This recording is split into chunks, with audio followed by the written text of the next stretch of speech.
Hi. I wanted to have a chance to give over the whole story of what happened that night, the night of the fire, and actually everything leading up to it as well, because the context is really important. I feel like I've given pieces of the story to different people during the Shiva during the past few months, but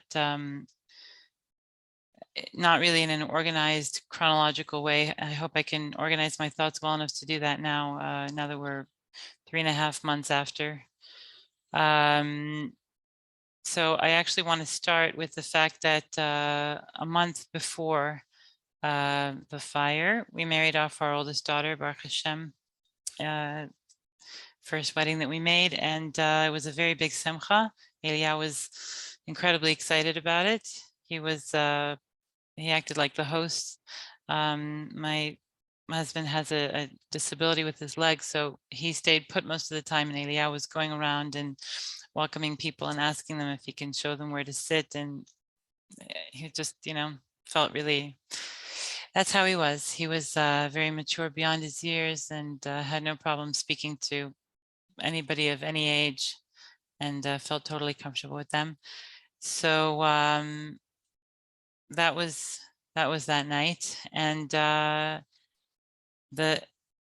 Shabbat Sheva Brachot was immediately after. She got married on a Thursday night, and that Shabbos we went out for a walk. We were staying by his family, the Chassan side, and they wanted to show us around their yeshuv. We'd never been there before, this place in the Shomron.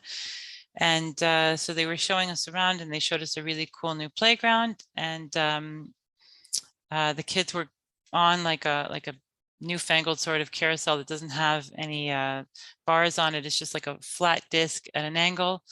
I didn't realize they were already going pretty fast. I tried to jump on and flew right off and fell very hard on this shoulder.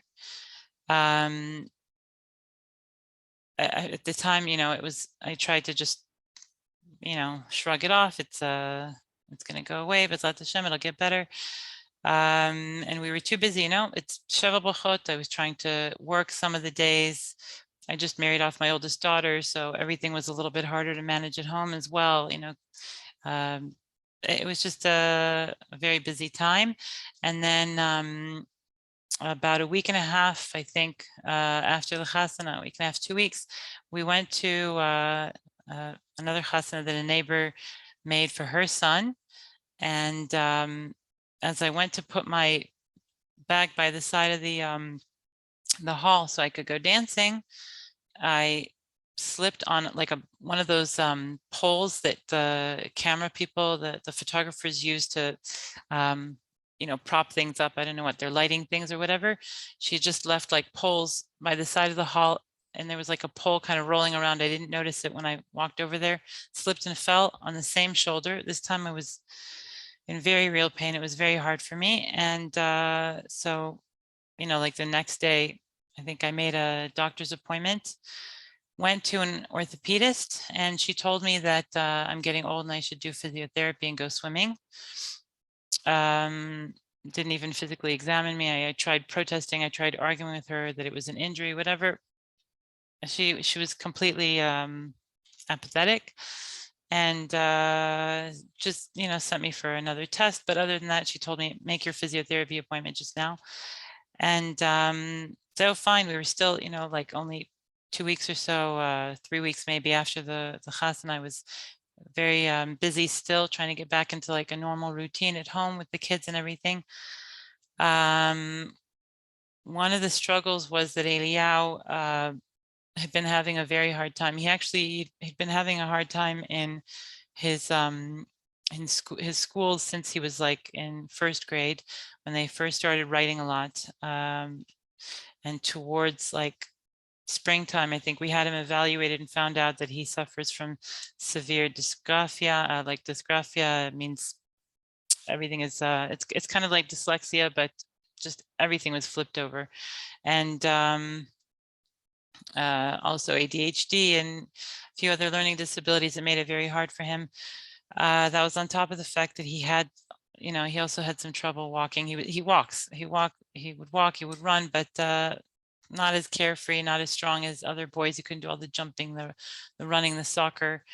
So he had like a somewhat hard time lifting up his legs. So all these things together had added up to a situation where boys had started to bully him in the cheder that he'd been going to since he was 3. And we realized that we have to move him.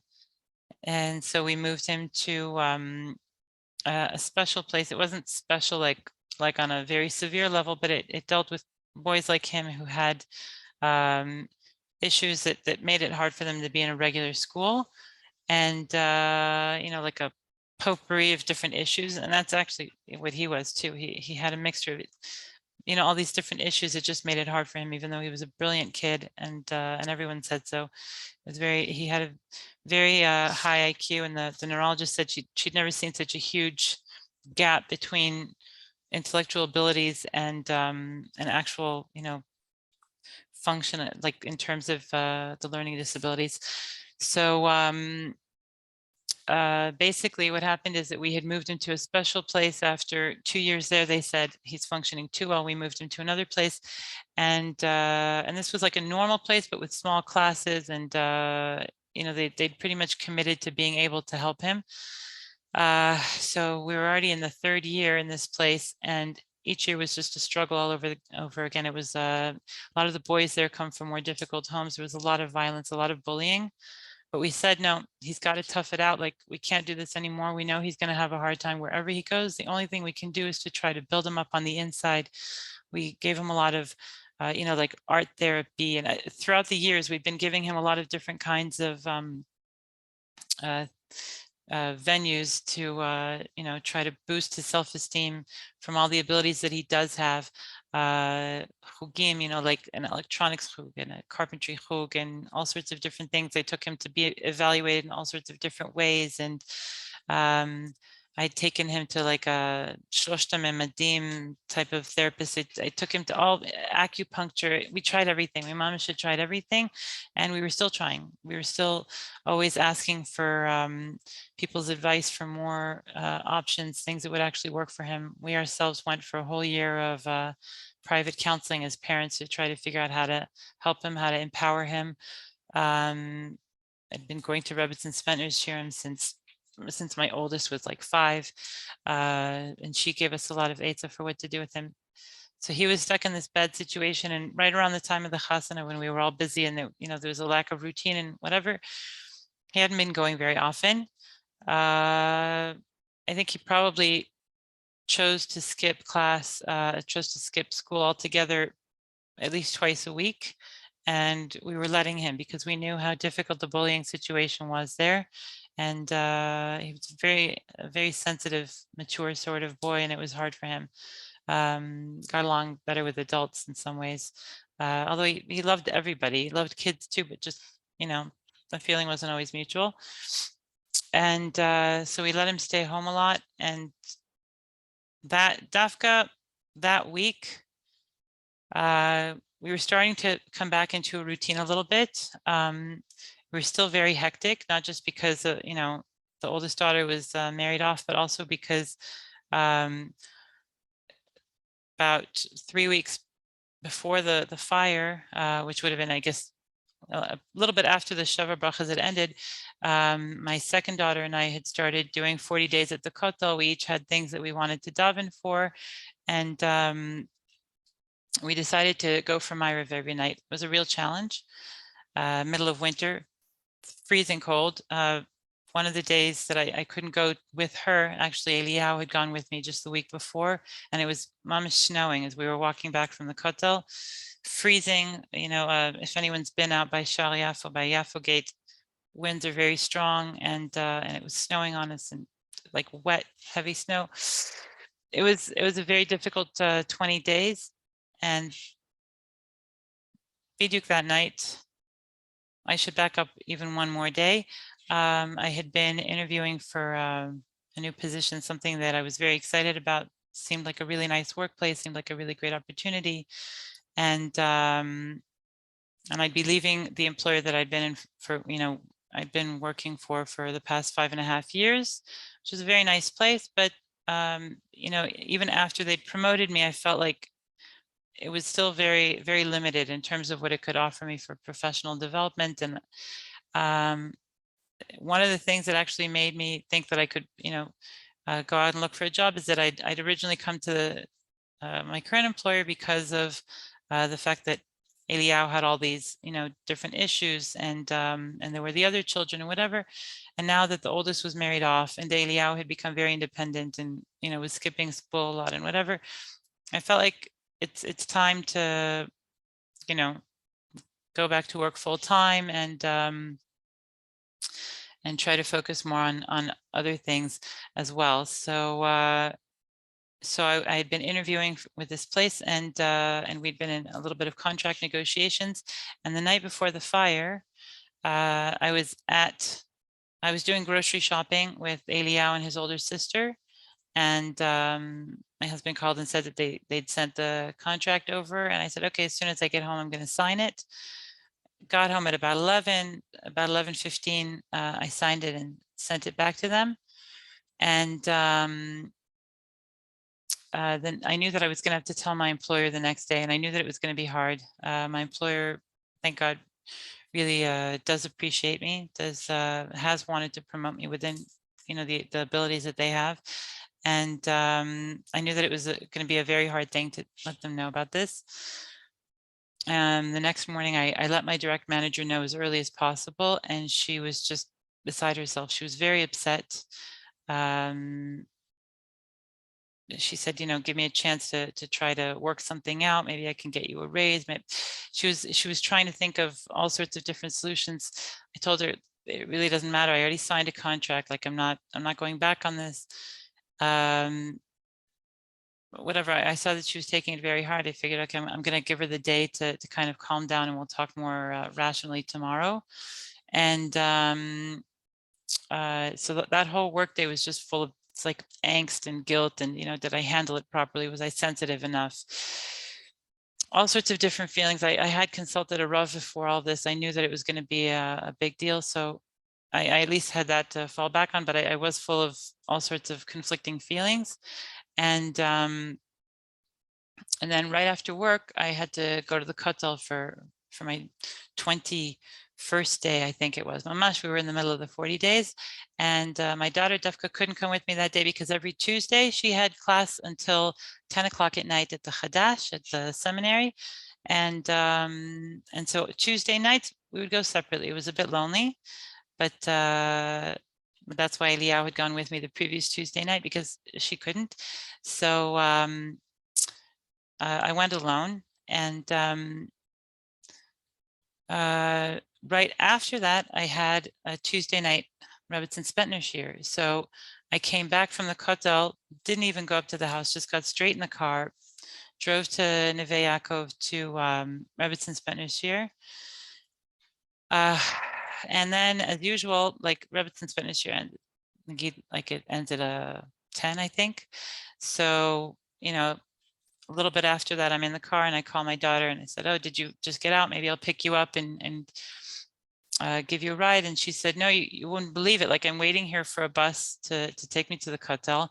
And they're saying that everything's being held up, the intersection's all backed up.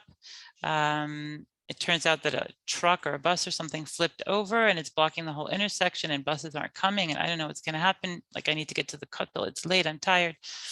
I said to her, you know what, I'll give you a ride. So I picked her up from where she was waiting, and I gave her a ride to the Kotel, and then I didn't stay. I'd already, been to the Kotel that day, so I just drove home. I got home, it was 11:15. I checked my watch because I'm an early riser. I would wake up at 3:30 in the morning. So for me, Tuesday nights were like, just go straight to bed. Don't even look sideways, just go straight to bed. And I came home. It was a very unusual night. It was the first time that my youngest daughter was outside the house without us, without her family. Her school had taken them on a machane. So it was her very first machane. She's a 9th grader, and it was a big deal.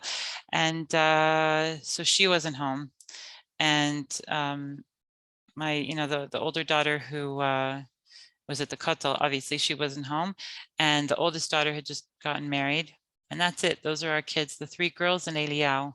Eliyahu obviously was in bed already. It was 11:15 at night. That's where he should have been. He was asleep, fast asleep. And my husband, who was waiting up for me, he was in bed, but he was, reading or something. He was waiting for me.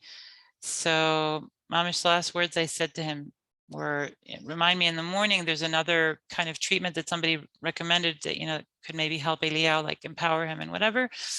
And got into bed, said Krias Shema, looked at the clock in front of our bed and saw 11 o'clock and like fell asleep, pretty much instantly after that because I was exhausted. It was, 11 o'clock is super late for me.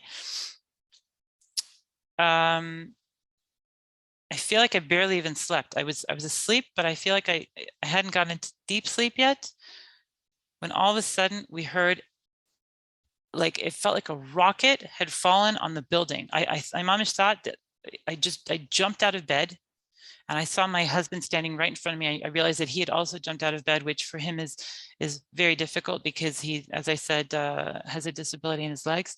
And we're just looking at each other. And I don't even remember saying anything, but he said to me that I told him in that second that we had jumped out of bed, a rocket just fell on the building. Like I mean, we live in the center of Jerusalem. That's the most natural thought in the world. It was an incredibly loud boom. And then after that second that we were both staring at each other and we both realized that the power had fallen, the house was, the room was completely dark because even though we'd been asleep, but you're used to like little LEDs and the clock and whatever. And all of a sudden it was just dark. And then we ran out the door, and here I have to explain what our house looked like. It's basically, it was like a small apartment in a projects building, like a row house type of thing, a top floor apartment, 4th floor walk up. And what had happened is that at some point they gave each one of the apartments an extra 2 rooms in the back. So basically you had to go through the existing bedrooms to get to the 2 back bedrooms, and the people who lived there before us had turned the 2 inner rooms into just like one big room, and you'd pass through the one big room to get to the 2 new bedrooms. So my husband and I were in one of the bedrooms, and my daughters, they had the other bedroom, and Eliyahu slept in this big open room that also had like a sewing area and an elliptical and a bunch of other things that we put in this big room. And then, from there you go out to like the hall, the bathrooms, the exit, the kitchen, the living room, way on the other side of the house. It's not such a big house. And so Eliyahu had the inside room. It actually had no window of its own, but it had right next to his bed a big window into the girls' room, and we kept that open. So his air and light came from their air and light, except for when they had to get dressed or whatever. And so basically he had a bed that was like, it's an IKEA bed, about 1 meter wide. If I remember correctly, it was 1 meter wide and 2 meters long, big bed, up on a ladder. But it wasn't a bunk bed. The bottom was just, floor. And we put his closet and desk underneath it.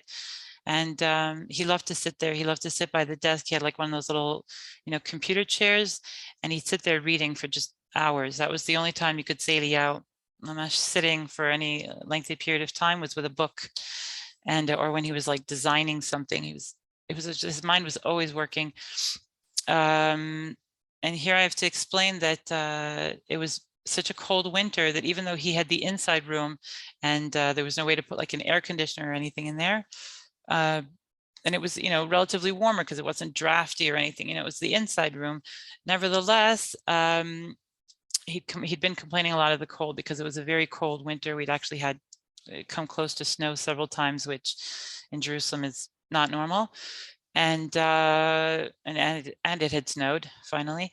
Anyways, so I went out and bought him a heater that looked like a little fireplace, but it's not actually a fireplace. The bottom is like a how do you say, like a blows the hot air out. That's like on the bottom, and then on top of it, it's got this, box that has like LEDs that give you kind of a not coals, but like a wood burning stove, so sort of visual effect. No heat at all. You touch it, it's completely cold. It's all, just LEDs. And he loved it. He would turn it on and he would sit in front of it and read. And he had it at that point for about a month and a half, because we got it shortly before the chasana, when we were constantly shopping anyways. So so he'd really enjoyed it. And that was his area. It wasn't like mamash a room with a closed off wall, and its own door, but it was like his corner. He had like this demarcated sort of 2x2 area that was really like his room, and he loved that area. And the kitzer, we came out of our room in our night clothes. I was in my robe, no socks on. My husband had even less than that on. And what we saw was right on like either side of Eliyahu's bed, fire, just fire. Just powerful and hot and burning fire. To me, it seemed obvious that, the one on the right was the heater, because it was where the heater was supposed to be. The left was weird, and I didn't understand why the left was there. This is very meaningful, because the ladder to go up to his bed is on the left. Didn't even occur to me at the time to think that, the girls might be in there. Baruch Hashem, they weren't. Obviously Batya was, the third daughter was out in Machane. The daughter who'd been by the Kotel hadn't come home yet, but I didn't know what time it was yet at that point. But usually when she would come home, it would wake me a little bit. In any case, thank God, just miraculously, Baruch Hashem, she wasn't there. She wasn't in the room. If she would have been in the room, or if the third daughter, who was in Machane for the first time, if she'd been in the room, they would have been trapped by that fire on the left as well. And I realized that it was like there was like a coat rack, but between, not really a coat rack, but there was like the door, and then the ladder to his bed, and then his bed. And in between the door and the ladder, that little wedge, we'd put hooks for his coat and stuff like that. So we realized that the coats and jackets on those hooks, that was what was going up in flames. And like the initial reaction is just, what's going on? Like complete and utter confusion. I thought a rocket fell in the building. All of a sudden there's a fire in my son's room. It was, we jumped out of bed. It's dark, the electricity is out, and it was panic. It was just panic. And even though I grew up in Michigan, where fires were something that you prepared for, and in school they would, they'd bring in like firemen to explain to you what to do, stop, drop, and roll, and all that sort of thing. I didn't even remember that we had a fire extinguisher right at the center of the house. I didn't even, nothing, like I couldn't think. And then my first thought was just to run to bring water. And I filled up like a little washing cup of water, and I'm running back with it. And my husband's screaming at me, "No, it's an electrical fire. Don't throw water." But it was too late. I'd already thrown the water on like where the jackets were, because that was the fire that bothered me, because that's where the ladder was to Eliyahu's bed. And I saw that it did nothing. Like it didn't even come close to doing anything. And at that point, I just remember that incredible panic of like complete and utter helplessness, where I realized I can't fight this fire. I didn't know what to do. And then the smoke started building up. So my next thought was, I have to open the window, and the electricity was out and we couldn't see anything. So I ran to the front door to open it and turn on the stairwell light, and I see my neighbor standing there. And she says to me, "Are you okay?" And I said, "No, we're not." And then I ran to the living room window, and I wanted to open the living room window to air out the smoke. I'd started coughing from all the smoke, and I saw that the window was already out, like it had just popped out of its frame. It didn't even burst. It was just out. And so like the shock of that was I stood there for a second, then all of a sudden I could hear the smoke alarm going off, and I hadn't even like noticed it up until that point. And it was just, everything was like confusion. The neighbor and the light and the electricity and everything was weird. And then my husband started screaming to me, the fire extinguisher, the fire extinguisher. And I said to him, where is it? Like, I didn't even remember where we'd installed it, right behind the front door that I had just been to. So he screamed at me that that's where it was. And I went there. He obviously had a hard time moving. He was just leaning up against the wall in Eliyahu's room. Mom's 2 meters from him, and, feeling completely helpless himself to do anything. And so I ran and got the fire extinguisher, and I took it out to the, to the doorway where there was light coming in from the hall, so I could like try to figure out how to operate this thing. And just then, like, a man came to the door. I didn't even know, I understood that it must have been one of my neighbors. I didn't even know who it was. Like, I was looking at the fire extinguisher, and all of a sudden he came up and he like grabbed it from me and accidentally sprayed it in my face. And so now I was like, I went out in the stairwell, and I was just rubbing my eyes and coughing from like the whatever that stuff is in the fire extinguisher. It got in, I'm coughing. And then another neighbor came up and said, open the opening to the roof, to air out, because the smoke was coming out into the stairwell. And then a different neighbor screamed at my neighbor across the hall to close her door so that the smoke wouldn't go into her house. She had her own children to think about in her house. I didn't realize until later when I spoke with her that the reason she'd come to the door, the reason all of these neighbors came, is that explosion, that incredibly loud explosion that came from my son's heater, was heard like even outside on the street, like 5 floors down on the other side of the building. People thought that a balcony had fallen. That's how loud the sound was. And there was a woman outside in the street screaming at people that the balcony had fallen. So my neighbor, rushed to the door, and that's when she saw me there looking, completely confused. So I'm out in the hallway, and they're opening the roof, and I wanted to go back in as soon as I could like see again. I went back into my house, and at that point I realized the only thing that could be done was to try to pull Eliyahu out of the bed, no matter what. Like, the fire is there, and so I went back, and I'm standing in between the 2 flames. I run back to his bed, and I'm standing in between the 2 flames. Like I said, it was a 2-meter long bed, and mamash, the heater was on one end and the coats were on the wall of the other end. So there must have been at least 1.5 meters between the 2 flames. And this is one of the amazing things that I still like. You just see, hashgacha in every single thing that happened, because very clearly this heater exploded for reasons that we still don't understand. And when it exploded, it just shot, it must have, I'm assuming, shot sparks or something over to the coat area, and that caught on fire. And that's what did the real damage, because it prevented us from being able to climb up to Eliyahu's bed and pull him out. So I'm screaming at him, and I'm reaching up my arm, and I'm screaming at him, jump, jump. This part start. Anyways.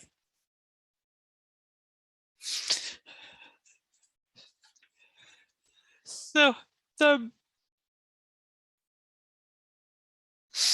screaming at him to jump, and he wouldn't listen. And he says to me, he pulled back, and it was such a big bed, and had a nice big what's it called, like a barrier to keep him from falling, which I remember when we bought it, that was one thing I was looking for, because for some reason they build bunk beds nowadays that don't have a railing. They don't have a railing, and it always scared me, because how can you just trust the kid not to roll over and fall from a height like that? So so I was very happy. This had a nice high railing. It was like a 40-centimeter railing. And my daughter showed me later on in these, architectural drawings that she'd done for some sort of a school project, an architecture project, that the total height of the bed with the railing was about 2 meters. It was about 2 meters high. And the ceiling in that house was 2.5 meters. So really he had about a 0.5 meter between the railing and the ceiling, which at the time seemed very nice and safe, and we were very happy with that. And it made him feel secure too, because he had a certain fear of heights. And but when I'm standing there and screaming at him to jump, he didn't have a lot of room to do it, and his legs weren't very strong. He was never a jumping, athletic kind of boy, and he was quite big as well. He was almost the size of an adult, and not one of those wiry, athletic types. And he pulled back, and now this bed is like a meter wide bed, and there's this railing, and I can't get up there. And he pulled to what was my left, and at that point I realized my arm isn't going up this stupid shoulder. And this is where you mamash see it's. I don't like using hashgacha in like a negative sense, but you mamash see everything is so meduyak down to the minutest detail. The shoulder injury seemed so odd at the time. I said to Hashem, what are you doing? Like twice in a period of 2 weeks, I fall on this shoulder. I injured this shoulder. Like, what's going on? If it was on my right arm, I'd say, oh, maybe I forgot Yerushalayim or something, not possible. I love Yerushalayim too much, but on the left, like, what does this mean? At the time I was really struggling to understand what Hashem had done to my shoulder. And as I was standing there at Eliyahu's bed, I realized I can't reach him. There's just no way. And he's pulling in that direction. And he says to me, I'm afraid. He's crying that he's afraid. And I understood that he was too afraid to jump. The fire is scary, but trying to jump apparently scared him more. And here I want to mention a woman who came to the Shiva, to the Azkara, actually at the end of the Shiva. She lost a daughter a while back in a traffic accident, Meira, and I don't know her. I probably don't know her, but so many amazing people came to the Shiva just to show us that they care, just to show that they're sharing in our pain. I can't even tell you what that does. And if you've ever had that Yetzer Hara that says to you, I don't need to go to that Shiva. I'm not so close with these people. What's it going to do already for me to come? It'll be awkward, whatever. I don't know if maybe that's true in the event of, like, maybe someone who's very old and has been sick for a while, and then like people are already kind of emotionally prepared, maybe. I don't know, but definitely in our circumstances, I just realized very clearly during the Shiva that every person, even a total stranger who comes and says, we're thinking about you, we care about you, we're sharing in your pain, it was amazing. It gave us so much strength, because we knew that we can't fall. There are too many people trying to hold us up. We just can't fall. And they really did help take our pain. So I want to just mention, she came and said what I think was the biggest nechama, because a lot of people came and they started talking about Mashiach and Geula and a lot of things. It became after a while a little bit cliche, and like, it's not that it's not true. It's just that at some point you can't hear it anymore. Anyways, especially when you're in that much pain, at least for me, I couldn't hear it anymore. But she came and said what I think was the most consoling thing that anyone has said to me in the past 3.5 months. She said to me, Hashem was calling him. And I said to her, if he would have just jumped, if he would have just listened to me and taken my hand, I would have helped him. Maybe he would have broken a limb. I would have dragged him out of that house. I would have dragged him. She said to me, you were on one side calling him, but Hashem was on the other. He chose Hashem. He went to Hashem.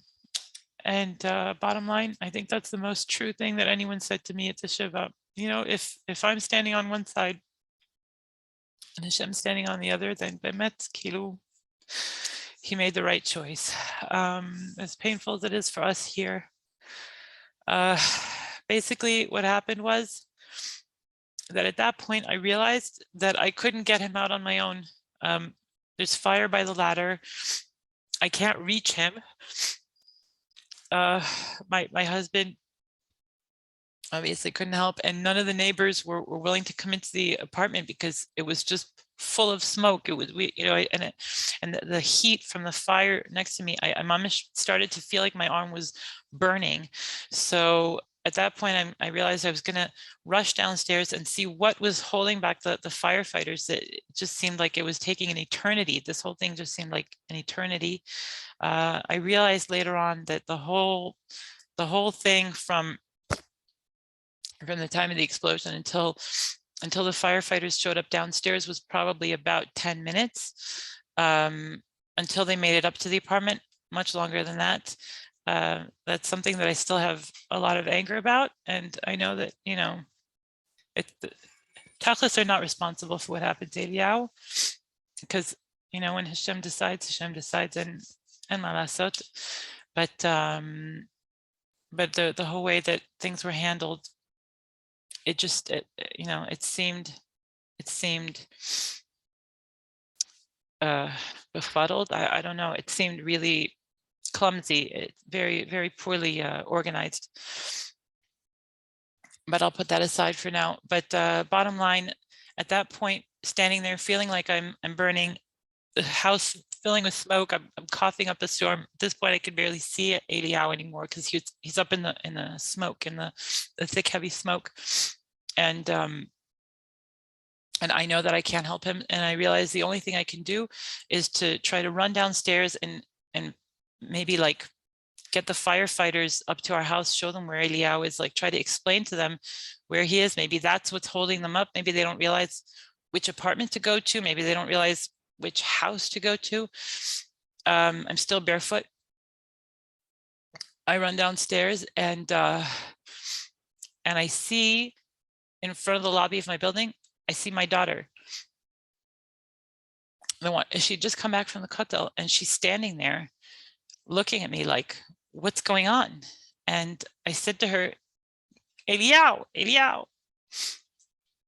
And she told me later that until I came down the stairs, she was sure that we were all in that fire, which, if it hadn't exploded, if that heater hadn't exploded so loudly, she'd be right about. Anywho, so I'm down there and I see her and a few, other neighbors that have collected downstairs, and I say, where are the firefighters? Like, okay, I see neighbors, I see people who care, who want to help, who I don't know what, are curious, but where are the firefighters? And my daughter says, I called them, but and you could hear sirens. That was the thing, you could hear the sirens. But as we're standing there, it seemed like they were getting further away. And then we could hear them kind of making this like circle. And here I have to explain that all of the streets in our neighborhood are one way. It's a very like small, intimate sort of a neighborhood, 4 streets. The whole thing is 4 streets. Everything else is like little cobbled sidewalks and parks and things. Very cute. It's like center of town, but doesn't really feel like center of town yet. They're working on changing that. And I happen to really love this neighborhood. I happen to really, whatever. I raised 4 children there, and it was a wonderful 20 years. And anyways, as we're, but the thing is, because it's all one-way streets, and our street is a dead end, and on the other side there's a street with the exact same name that's also a dead end, and our building is like in between the two.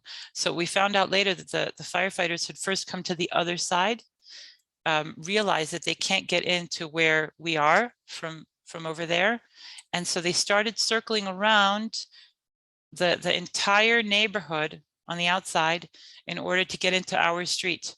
And that itself probably took another minute or two, because it's, there's traffic lights, it's a good distance.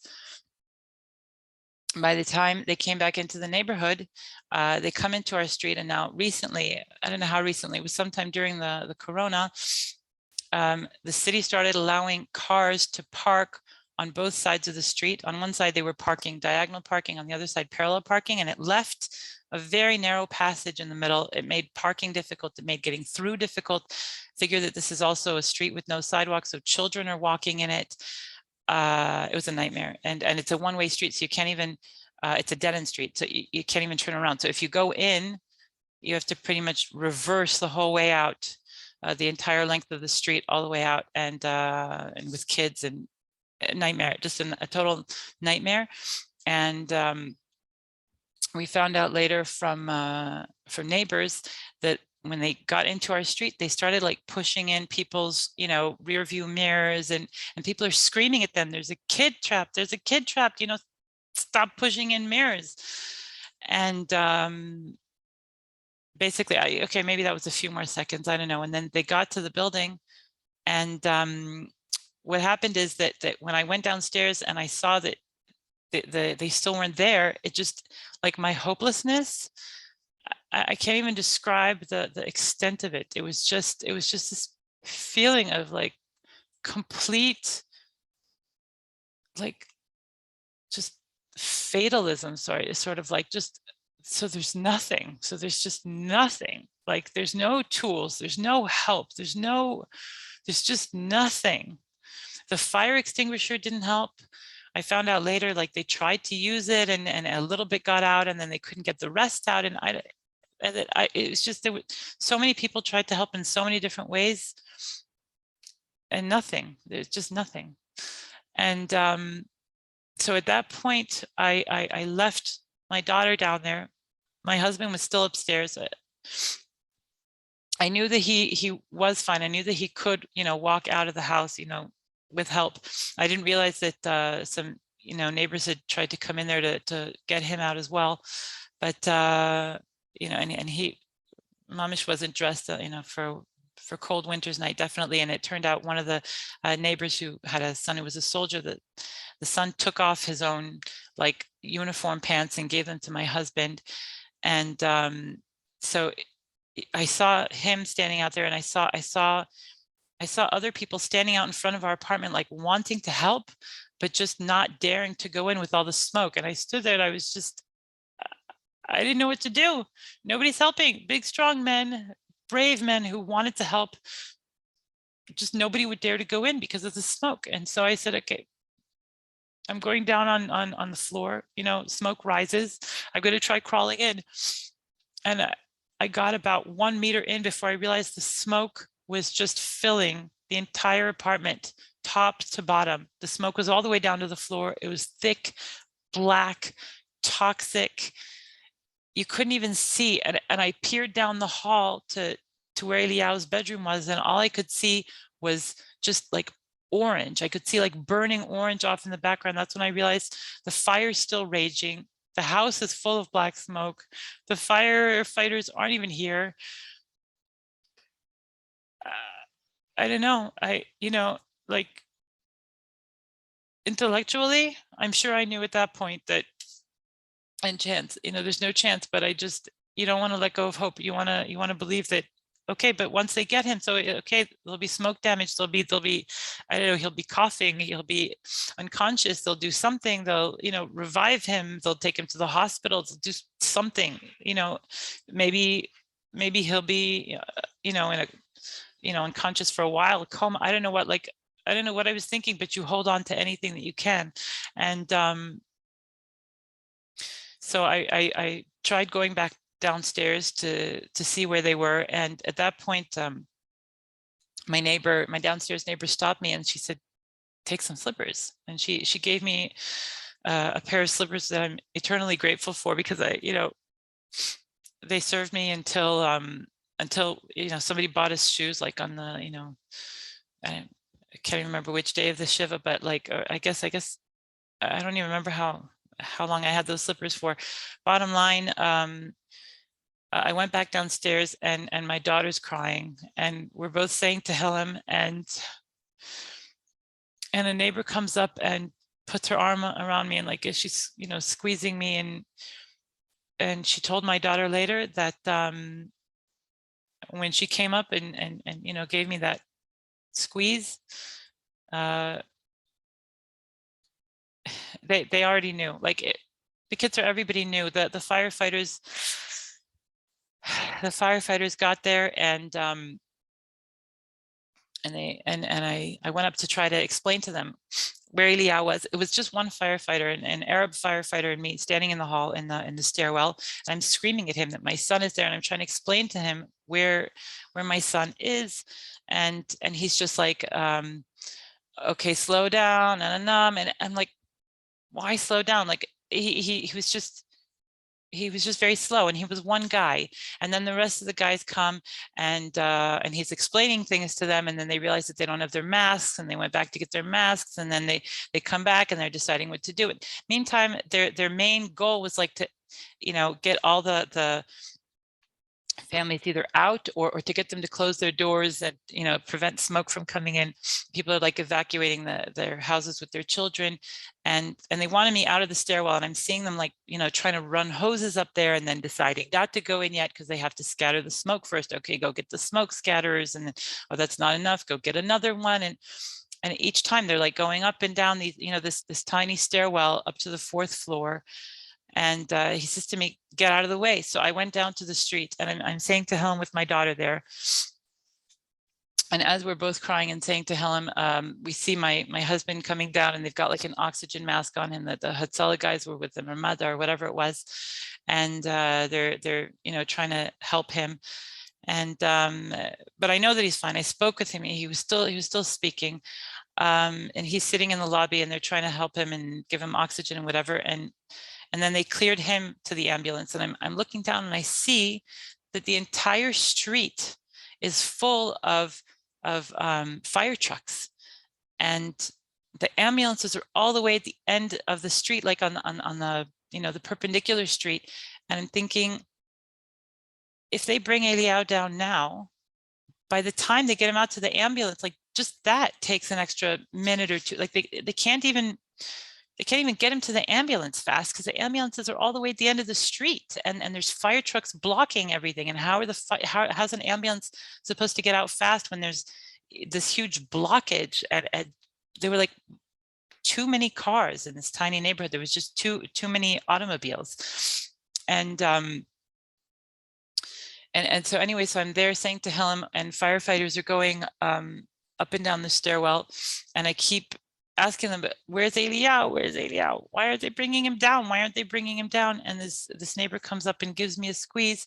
And she told my daughter later that when she came up and gave me that squeeze, that hug, they actually already knew, because apparently the Hatzalah guy, or I don't know what, I don't know who it was, who went up there while we were still waiting to see Eliyahu. Apparently he felt it was very necessary to already update the news outlets when the family still didn't even know anything. And so it was in the news. We're standing down there saying to Hillel that Eliyahu should come out alive. And in the news, they're already telling everyone that he's gone. And they hadn't even brought him down yet. And so like neighbors who had WhatsApp knew that I'm here saying to Hillel for,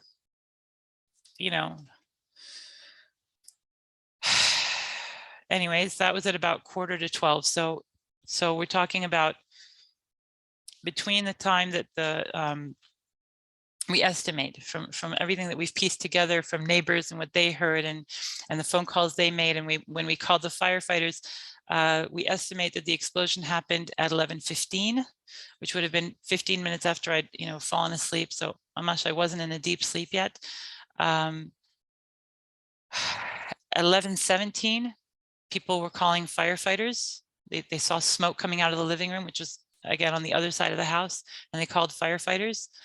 The firefighters say that they got there within 7 minutes of that. From everything that I've seen on the tapes, somebody had like a security camera outside and so on. They did get to the street within 7 minutes of the phone call, but it took them, several more minutes to actually get up to the entrance, get up to the apartment, start functioning in any way. And those were very, very precious minutes. And when this,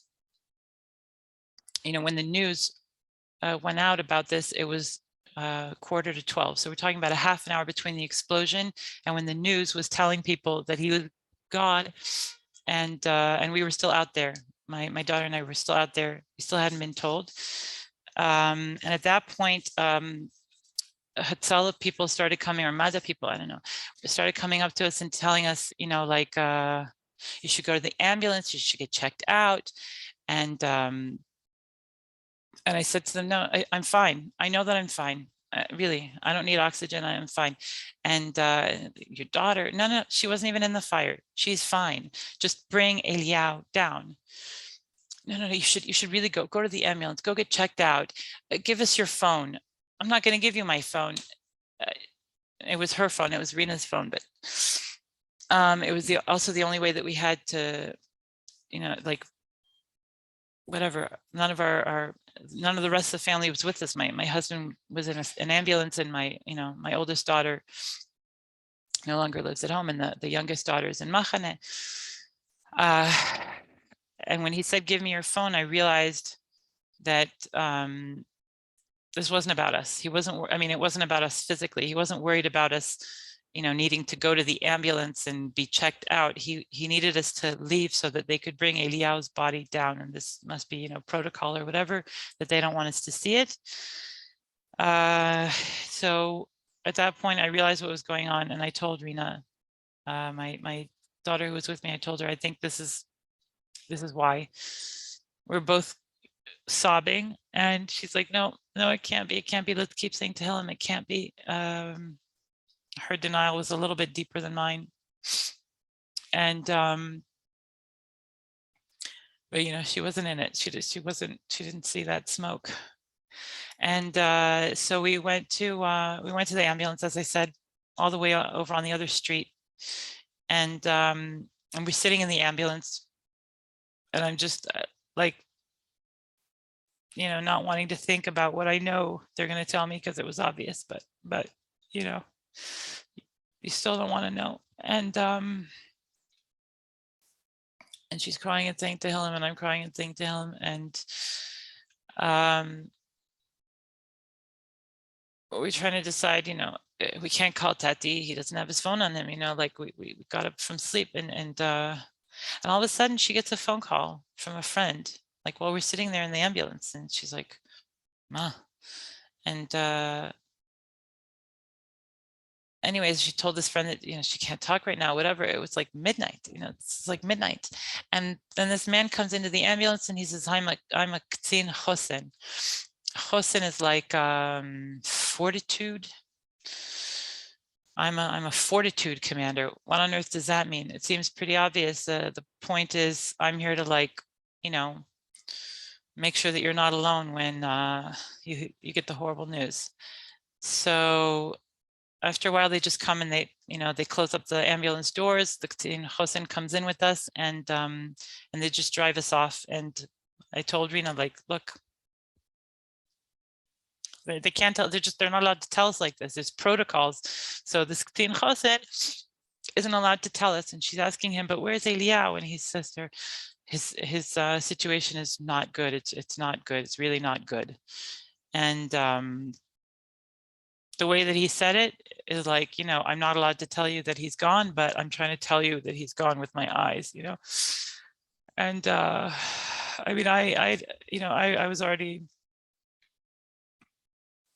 was already, trying to take that in, that and just I don't know what the right word is, and they drove us off to the hospital. And when we get to the hospital, they said, okay, wait out here in the waiting area. We'll go get your husband, who's being checked out and whatever, because he had a lot of smoke inhalation, because he was in the room with Eliyahu for all those minutes, whatever it was, like 10 minutes or something, taking in a lot of that smoke, and he was all black. So they took him to get checked out in the hospital. And then I'm sitting in the waiting area with my daughter, and I don't have any socks on, and I guess we looked so miserable that other people in the waiting area looked at us like, and this is an emergency room waiting area, so I don't think anybody really looks happy or like in the middle of the night, like they're, like they want to be there or that they're doing well. But so this older lady, English speaking lady in a shaitel, she comes up to me and she's like trying to comfort me and whatever. And, I told her that we're in a house fire, and she says to me, is there anything you need? And I said to her, I don't know. I don't know what I need. Everything. I don't even have socks on. And all of a sudden she just starts rolling her socks off. And I said, no, what are you doing? Like, you need your socks. And she says, no, no, no. I always wear 2 pairs. And I look and I see, yeah, she's rolling the top pair of her socks off and she has another pair underneath. So, even in your darkest hours, Hashem can send, the sweet little kisses. It's anyways, I don't know how to thank her. I don't know who she is. So whoever you are, nice little old lady with the shaitel in the Shari Tzedek emergency room, thank you so much for your kindness on, those difficult moments in our lives. And so now I had socks and I had slippers, and what more does a person need in life? And it's Corona, so the security guard comes up and starts, screaming at us that we don't have masks on. And so the K'tzin Chosen, he like tries to get us into a back room. So we're waiting for him to get us into this back room, and in the meantime, like, he's calling my oldest so that she should come, and we'd called her earlier, but she was like confused. She thought that Eliyahu was hurt and that he was going to have to be in the hospital for a while, so she like started packing food. She told us later that that's why they didn't come right away, because like she was packing food thinking my family's going to need food, they're going to be in the hospital for hours now. And not, who knew? And so she and her husband were supposed to be coming to the hospital, but he's a Kohen. And they get to the hospital, and there's a sign outside that someone was nifter, and so he technically can't come in. They're newlyweds. They've been married a month. And he realizes that no, he has to come in with his wife. Like, he can't just stay outside. And then, they bring my husband out of the emergency area, and we all come into this room as the security guard is like screaming at us to put masks on. And even in the room, they kept saying, put your masks on, put your masks on. Like, we were just in a house fire. We were just inhaling crazy amounts of toxic smoke. Our son just died. You're here to tell us that our son died, but it's like really important that nobody catch, some flu-like virus right now. Anywho, I'm sorry for all Americans who are severely traumatized by COVID, but we're talking about, 3 months ago in Israel, everybody had already had COVID. Anyways, bottom line, we're in the room, and then the K'tzin Chosen says, okay, so you've all figured it out already. This is what happened. And, of course, we all just started sobbing madly, and we're trying to call people. We're trying to call people in America. They were confused, just trying to reach my parents, not knowing who we should be calling in Israel because they're all sleeping. We don't want to bother them. Because it was crazy. And then the police came in to investigate. I didn't even notice them. I'm honest, like, I don't even remember them being there. They started questioning my husband, who was so confused that he doesn't even remember hardly anything from that room. Like, he doesn't remember where he was standing or what Eliyahu said. He doesn't remember me coming in, screaming at Eliyahu, like nothing. He was just very. And then they didn't take his statement down clearly either, like things that he told them, and they didn't write down. The whole thing was just a mess. And then they take us to like a place where we can spend the night, a freezing cold place. It was some little tiny like boutique hotel in Baka. And we're all curling up in one big bed together. just crying together as a family. And then at about 3 o'clock in the morning, they bring in my youngest daughter, who had been brought back from Machana. They told her that her brother was injured in a fire. And as soon as she comes in, she comes up to me. She sees us all, in bed together crying. And she says, "What's going on?" And I said, Eliyahu died. They told me, just tell her, like, in the most direct way, don't beat around the bush. And she was, kind of in shock from it. What happened? Fire. And then, those first few minutes, like, just your brain kind of fills up with shtiyot, like, so what happened to the parakeet? Anyways, so that whole night we didn't sleep. We just pretty much like cried the whole night.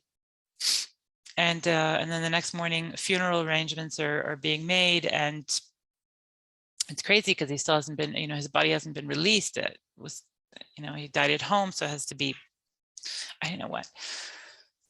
It was very important for me to know that he wasn't actually burnt, like he didn't actually get consumed by flames, that hopefully he just kind of like fell asleep from smoke inhalation, that he wasn't in any pain. And mother told me that, I hope they said that, yeah, that the smoke is what killed him and not the fire. And I mean, when you see the bed, it seems impossible that the mattress was burnt. I don't know. And my daughter said maybe they took him out in the mat. I don't know. You look at the bed and you say, there's just no way anyone could come out of this not burnt up. But Tachas, at the Levaya, he still looked whole, I think. And so we're in the Beit Havayot Shamgal. It was like already 3 o'clock in the afternoon when the Levaya happened, and we're coming up to the building, and I look up and I see the grocery store that we had just shopped at. And it was the first time that I did a major grocery run since before the Chasana. So we like bought, I don't know, like more than 2,000 shekels worth of stuff, and just filled the cupboards. And it's like we're getting back into the routine. And all this happened Monday night, and I realized that it's been like Monday night at 11:15. I came home, groceries, all that, signed a contract for a new job. And then Wednesday afternoon, which really felt like it was just like the next day, because we didn't sleep all of Tuesday. Like, the Tuesday night never happened from our point of view. It was just the fire and this crazy night at, at the hospital and at this hotel place. And so my mom felt like I was just here last night in this grocery store, and now I'm here, burying the kid that I was there with, and all that stuff that we filled our cupboards with is burnt. It's just gone. And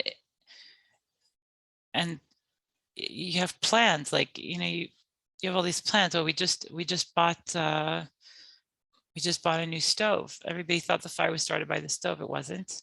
And I had, these plans. Eliyahu was supposed to fix the kitchen doorknobs. Well, that's pointless now. And we just had a snow day, like, the end of the previous week, and Eliyahu had spent part of the snow day like washing off his bedroom walls for me, and now his bedroom walls are charred and black. You just realize nothing. We don't know anything. One day is this, and the other day is something totally different. It's just this very jarring sort of, day and night, and now life is just something totally different. And you want to go on. You want to go on with your routine. You want to get back to being a normal functioning human, but you have this constant awareness that life can just turn like that, just so fast. Your whole reality changes. Your family is different, and your home is different, and everything feels different.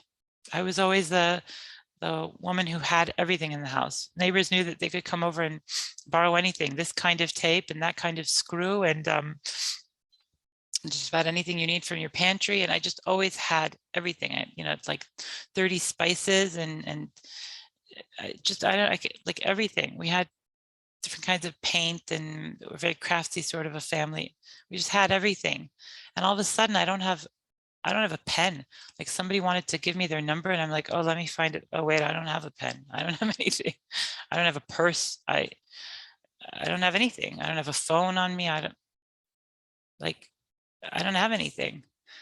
And obviously, yeah, which that's obviously the one thing that we can't go to the store and replenish right now. So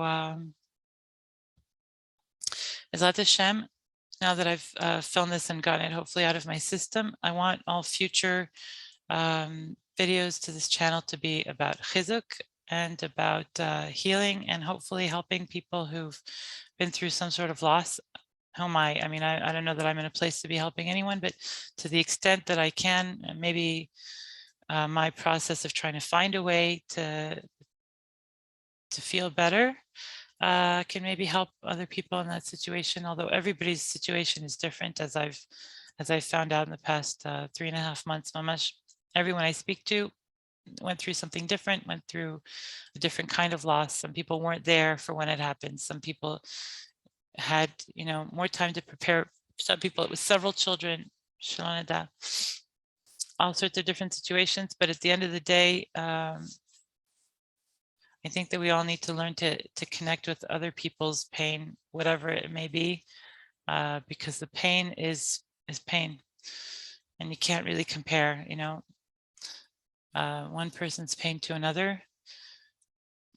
A widow or an orphan, or something that has nothing to do with death, something that even has to do with feeling like your life hasn't started yet, like someone who hasn't gotten married yet, someone who's gotten married and can't have kids, all sorts of situations that, Shalom. So Bezat Hashem, I'd like to use the rest of the opportunities that we have on this channel to try to help people, but I had to at least get this background out there, and also very much acknowledge the incredible chesed that all of Am Yisrael did with us.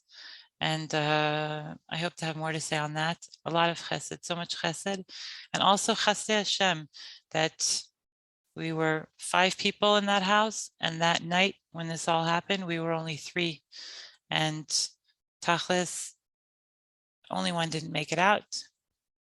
And a lot of people have pointed out that he did not have an easy time in this world. He was bullied. He had physical difficulties. He had learning disabilities. He was a very sensitive kid and a very interesting kid. And he didn't have an easy life, even though he was always happy and he was always talking to people and he was always laughing and making jokes and trying to help people and doing tons and tons of chesed. Life wasn't easy for him at all. And I can maybe take some consolation from the fact that I'm sure Hashem is taking much better care of him than I could, with all the attempts to empower and whatever. At the end of the day, his neshama is free to be the amazing neshama that we always knew that he was, and thought that someday the world would know about too. It happened in a slightly different format than what we had thought, but really, we know nothing. If it's one thing we've learned over the past, or really in that night, is that we know nothing. We mamish know absolutely nothing. We don't know where we're going to be tomorrow morning. We don't even really know who we are until we're tested. So we know nothing. So I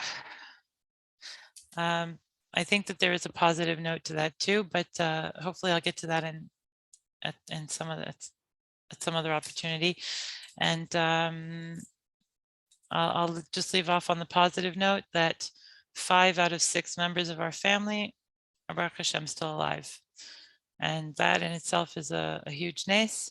There was an explosion that saved my husband and I, the 40 days at the Kotel, and an overturned truck or whatever saved one of my daughters.